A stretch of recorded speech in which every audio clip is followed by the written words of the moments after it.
If this is your first Christmas without your husband and you already feel that knot in your stomach, this episode is for you. Hey, and welcome to episode number 180 of The Brave Widow Show.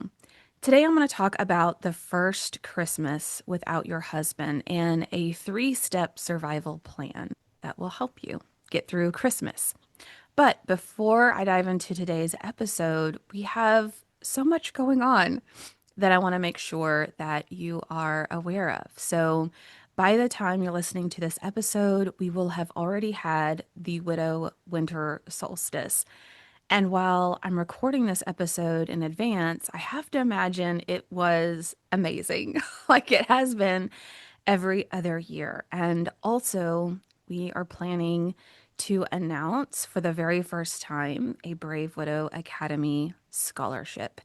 The Brave Widow Academy scholarship is designed to help widows who want to go through the Brave Widow Academy and receive some extra one on one coaching guidance and support, but maybe financially they're not able to invest or enroll in that. Well, this gives them the opportunity to be able to participate. And so our scholarship applications are going to be open through January 2nd. So people have a couple of weeks to get those in. The next week, we'll select our recipient, and the overall value of the scholarship is $5,000, which is really exciting.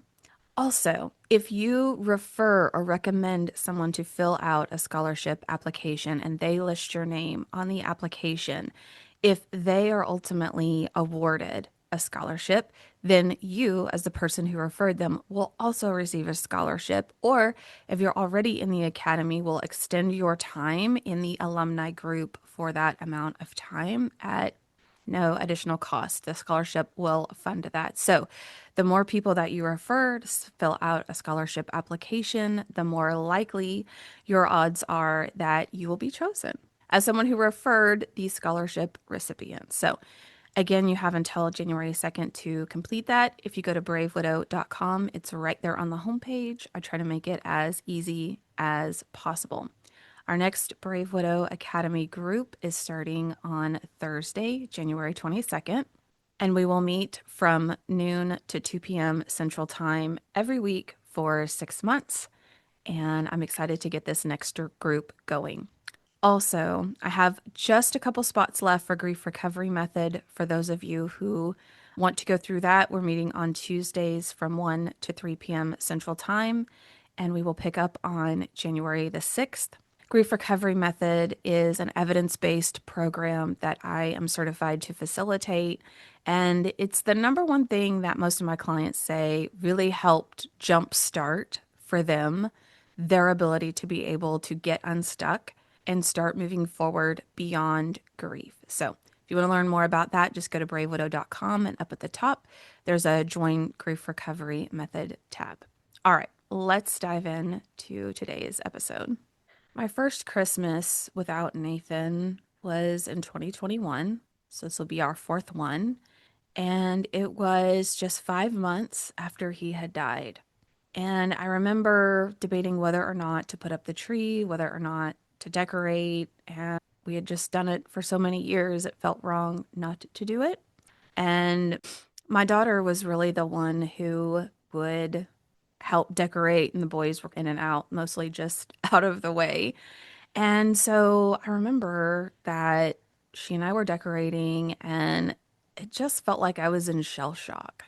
Like I was going through the motions, but there wasn't really any joy or happiness. I just felt numb, kind of like floating around, and ultimately just feeling like I felt like a piece of glass. I remember at that point in my journey where if someone were to touch me or if something too difficult came up, I might just shatter. Like I felt so fragile and empty during that time. And it was really hard. And I remember taking our first family Christmas photo together without him, and that was weird. And so I had no idea what to expect for Christmas and the holidays and if I was doing things right and if there was something differently that I could do. So, what I want to share with you today are just some things that I wish I would have known some things that I think may help you as you move through your first Christmas and as you start looking over the horizon to the new year. The holidays and Christmas are really difficult because it's not just a moment where you're feeling sad and you're with your family and you have that gaping hole that's missing, but the holidays are loud. The holidays bring up lots of triggers and memories, and this is one of the things that we are actually going to be coaching on today in our Brave Through the Holidays group is on triggers and how sights and sounds and smells and places that so closely associate our person with that memory can bring up just a flood of emotions. Because we've had so many of those holidays together, our mind is reaching for our person who isn't there. And then we get flooded with these waves of grief and sadness and how it shouldn't be this way. And every song is about joy and happiness and loving our person. And it just reminds us of what we don't have. So we can start to feel guilty or like we need to wear a mask and we need to pretend that everything is fine and not ruin the holidays for other people and to show up for other people and to still make it as magical and wonderful as we always have. And ultimately, that's not the way that we have to handle it or to walk through the holidays. So today isn't about giving you a pep talk. It's not about telling you to put on that game face and get out there and have a good holiday. It's a three-step survival plan for what, for many widows, is what is often one of the hardest days in their first year. Okay. So I'm going to give you three simple steps. The first one is to protect your heart. The second is to plan your exit. And the third is to choose one meaningful moment, not to make Christmas perfect, to make it survivable. When we're newly widowed, we often feel like surviving the holidays or getting through the holidays is about brute force. It's about being tough and strong and pushing through and getting through it anyway and raw this energy, right?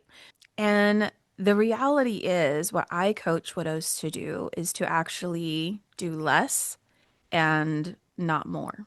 And recognize that what you choose to do this Christmas doesn't necessarily mean that's what you're going to choose to do every Christmas going forward. This year, this holiday season, might just need to look a little bit different. And so, while our goal isn't to try to avoid all the triggers and try to hide away from the world, our goal is to allow this to be a simple and gentle day that we can navigate, especially when it's the first year or two that we're navigating this holiday season. As we think about protecting your heart, we want to lower the expectations that you have for yourself, give yourself lots of grace, lots of moments to rest. Even though physically it may feel like you're not doing a lot, when you are going through a traumatic experience, when you are wrestling with processing things mentally and emotionally, your brain is flooding your body with chemicals, with emotion, with wrestling with these big waves of how your life isn't how you thought it would be and how much you miss your person. And so, of course, you're physically exhausted because physically a lot is happening in your body. And so instead of trying to push through and power through and do more and more, we want to simplify and to do less and to be able to honor the love that we had for our person in a way that doesn't send us to the brink, in a way that allows us to gently get through the day, survive this holiday season, and start to figure out how we're going to get our feet underneath us and be able to step forward. So, Brave Through the Holidays was a pop up group that I ran as a Black Friday deal. We have about 15 or so people that are part of that group, and we've done a lot of deep dives around things like planning what traditions you're going to keep and not keep, identifying things that trigger you and how you want to handle those, scripts and boundaries with family and friends. And so I can't condense it all down into this one segment of protecting your heart, But ultimately, those are the things that I would work on is look at as an attempt to protect your heart and to keep things simple, looking at things that you've done in the past traditionally, looking at things that maybe earlier this year you've committed to already, and saying, of these things that we normally do or that I'm planning to do, what do I want to gracefully bow out of? I just don't want to do that anymore, or it feels like it's too much. What are things I still want to do, but I want to simplify them? So maybe I want to go to the big family dinner, but I only want to stay for 30 minutes, maybe an hour. And what are things new or different that I want to incorporate that maybe I've never done? Maybe that's taking a trip.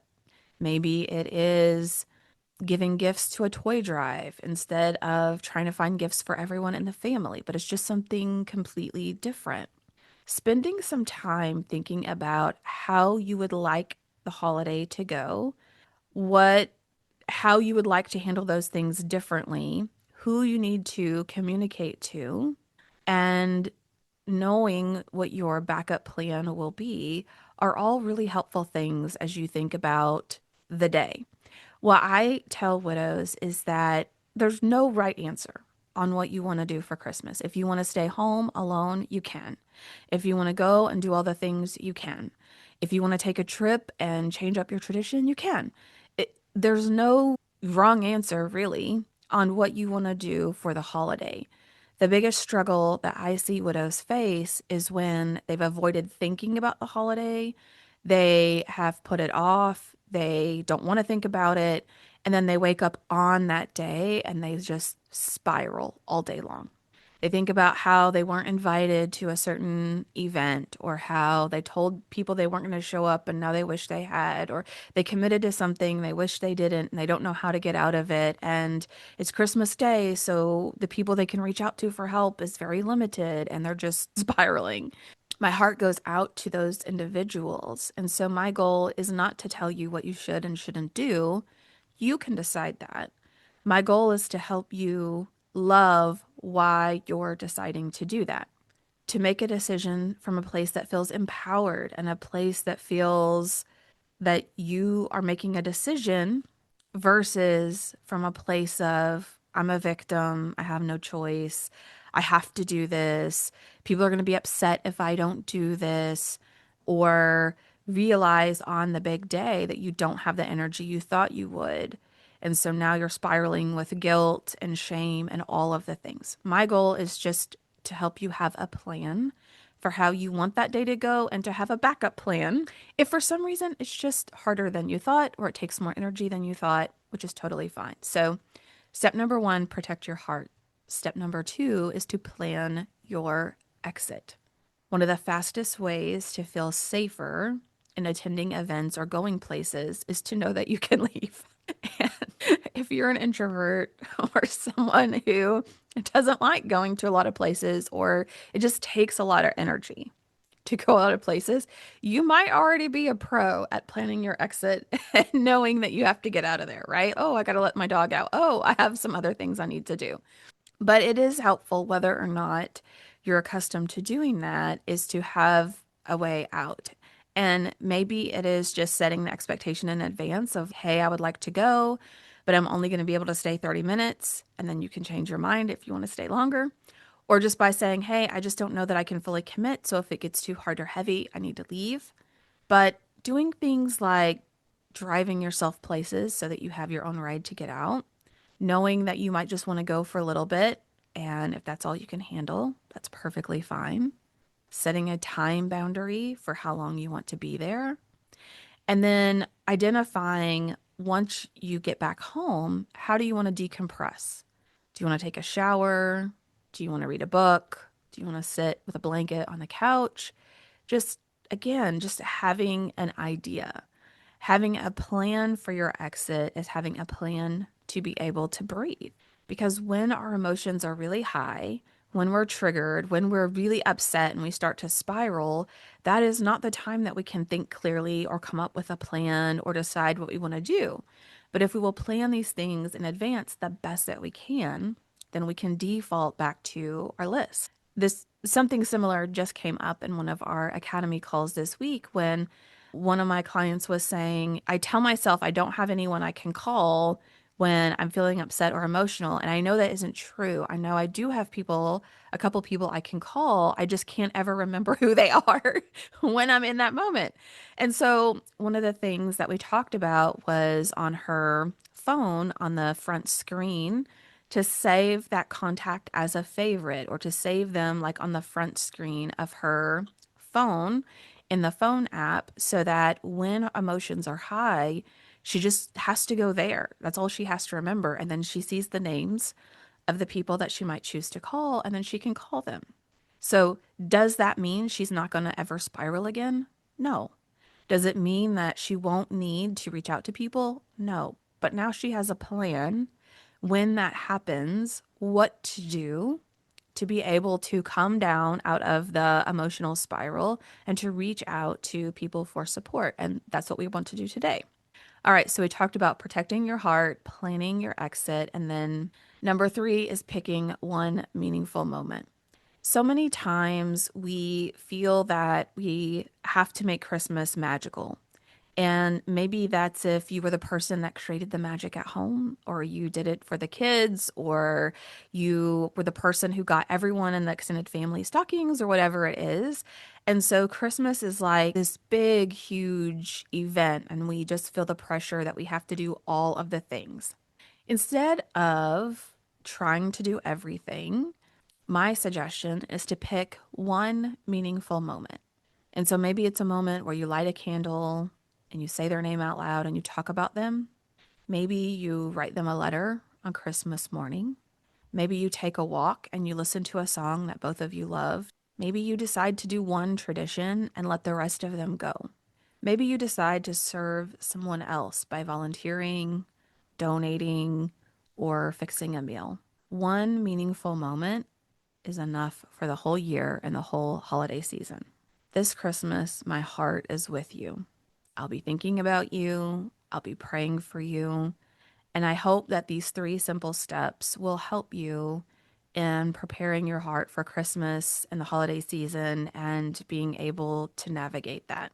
When and if you're ready for more support, for more guidance, for more help with planning and navigating some of these tough days, you can always set up a consult call over at bravewidow.com.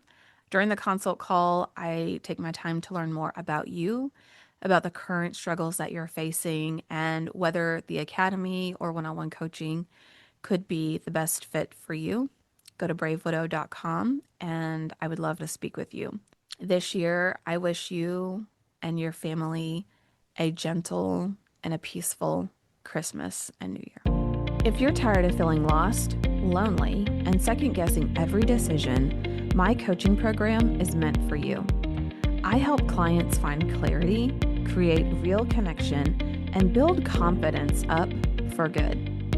Inside the Brave Widow Academy, you'll learn real tools that you'll be able to use for a lifetime.